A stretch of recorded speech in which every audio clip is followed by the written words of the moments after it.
सोलापूर शहर पोलिसांच्या वतीने इब्राहिम कुरेशी या व्यक्तीवर तडीपारचा प्रस्ताव होतं आणि त्याच्या चौकशी EACPकडे करण्यात आलं होतं।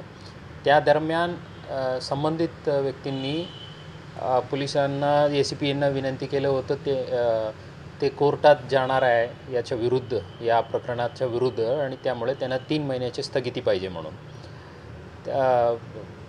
पण मध्ये त्यांनी तिथं कोर्टात जाऊन हे जे पूर्ण प्रकरण जे आहे ते रद्द करण्याबद्दल याचिकाही दाखल केलं होतं माननीय उच्च न्यायालयात मुंबईत। सदर दरम्यान न्यायालयातून आमच्या मत मांडण्यासाठी विचारण्यात आलं होतं।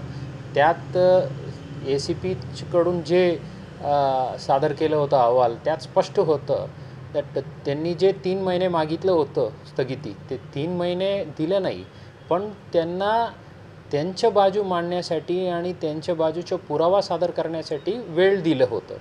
पण हे गोष्ट संबंधित व्यक्तींनी आदरणीय कोर्टातून लपवलं होतं। या गोष्टीमुळे त्यांचं जे अर्ज होतं हे प्रकरण रद्द करण्याबद्दल विनंती करून, ते अर्जाला ताबडतोब आदरणीय उच्च न्यायालयाने फेटाळलं आणि सोबतच हे माजी नगरसेवक असतानाही असा एक EACPने वेळ दिलेले होतं, ते गोष्ट लपवल्यामुळे आदरणीय कोर्टांनी त्यांना 1 लाख रुपये दंडही सुनावलेला आहे आणि ते कलेक्टर सोलापूरनं आदेश दिलेले आहे त्यांच्याकडून वसुली करण्याबद्दल, आणि 4 संस्थाला ते 25-25 हजार म्हणून जमा करायची अशा आदेशांनी कोर्टाने सुनावलेलं आहे।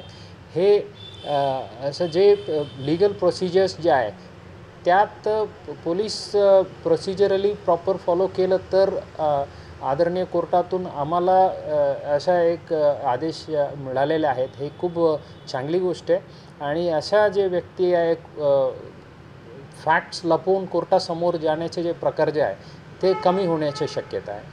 हे आता पुढील जे प्रोसेस आहे ते तडीपारच्या ते कायदेशीरप्रमाणे होईल।